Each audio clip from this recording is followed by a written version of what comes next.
This is Cooldown 2.3. Cooldown 2.3 has a couple of questions. Here's the first one. It says, which equation for a polynomial has a degree of 5? So this is one of your vocabulary words, and you understand that a degree is the highest exponent on the polynomial. So the exponent can be found here, here, here, here.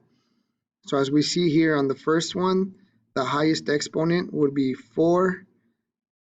On the second equation, the highest exponent is also 4.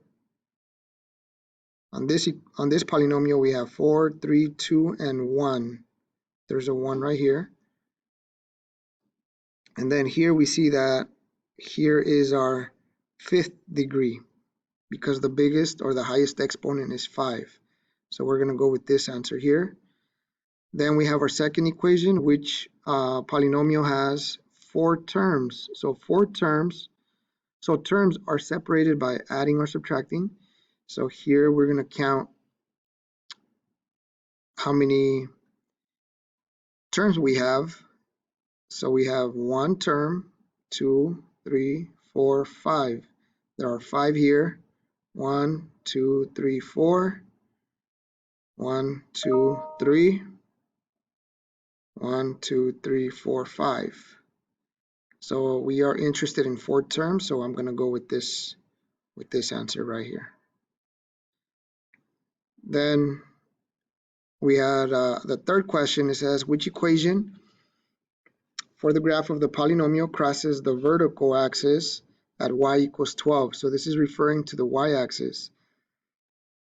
One way of doing this is to put it on Desmos and graphing it and see which one of these would actually cross the y-axis at 12. You would do that, and then you would see which one crosses. Another way to identify which one crosses the vertical y-axis is by looking at the constant term. So the first one doesn't have any constant terms. This one has a 1. This one would cross at 1 on y equals 1, negative 12, positive 10, and positive 12. So this is the one that we want right here. And the graph would actually look like this. And notice how the graph would cross the y-axis at 12. Then we had another question here.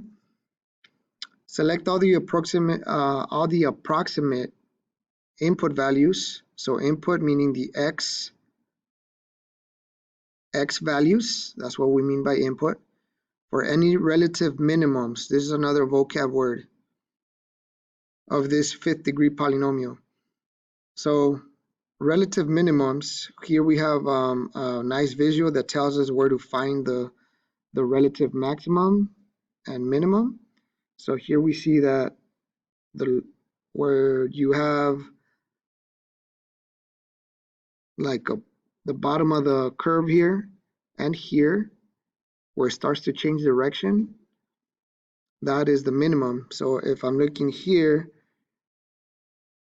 I want this one, and right here when it starts to go back up.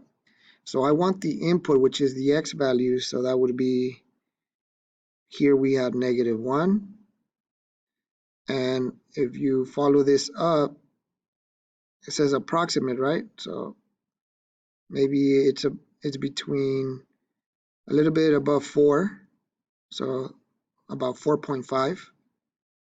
And those would be your only 2 relative minimums. And finally, you have the relative maximums. So you want the highest, the peaks of the mountain. So we have this one and this one, and we want the x values. So right here, that would be a little bit more than negative 3. So I'm looking at my answers. This one would be this one right here. And then here, It is not 0 because I want the x value, and the x value here is 1, positive 1.